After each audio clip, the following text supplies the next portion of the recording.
आज हमारे अध्यक्ष जी ने और राहुल जी ने 7 जो स्टेट्स हैं जो इफ़ेक्ट हुई हैं इंडो यूएस डील के साथ, जो हमारा किसानों का सारा मफाद हमारे सरकार, मोदी जी की सरकार ने अमेरिका के पैरों में रख दिया है।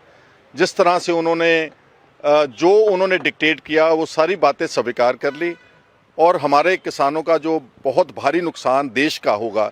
अभी इनिशियली 7 स्टेट्स जो ज़्यादा इफ़ेक्ट हो रही हैं, जहां पर मक्के की खेती है, जहां पर कपास की खेती है, जहां पर सोयाबीन की खेती है, अभी उनको बुलाया था और उनको बुला करके उनके विचार लिए हैं कि कैसे हम आने वाले दिनों में पूरे भारत में अपने किसान भाइयों को इसके बारे में एजुकेट करेंगे। उनको मानसिक तौर के ऊपर जो यहाँ हमारे देश की सरकार ने सरेंडर किया है, अमेरिका को हमारा जो सब कुछ बेच दिया है, उसके बारे में हम उनके साथ चर्चा करेंगे। और पार्टी में से कुछ विचार आए हैं कि कुछ मास कॉन्टैक्ट प्रोग्राम पार्टी लॉन्च करने जा रही है और उसके बाद अल्टीमेटली फाइनल फेज जो होगा, जब फाइनल संधि जो साइन होगी, 9 तारीख पार्लियामेंट दोबारा जुड़ेगी 9 मार्च को, तब तक हमारे को सब कुछ फाइनेस्ट डिटेल्स पता लग जाएं। क्योंकि अभी ऐसा लग रहा है कि शायद पंजाब हरियाणा का किसान बच गया है, लेकिन जिस तरह से दरवाजे खोले गए हैं भारत के एग्रीकल्चर सेक्टर के कि आप हमारे देश की सारी किसानी को लूट लो,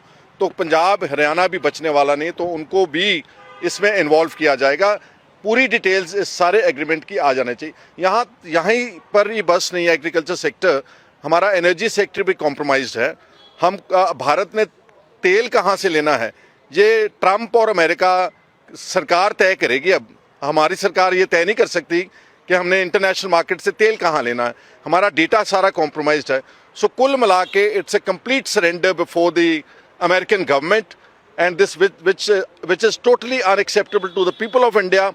It is in fact an attack on the sovereignty of India. Therefore, Congress is going to fight all this tooth and nail and defend the interest of farmers and that of the country.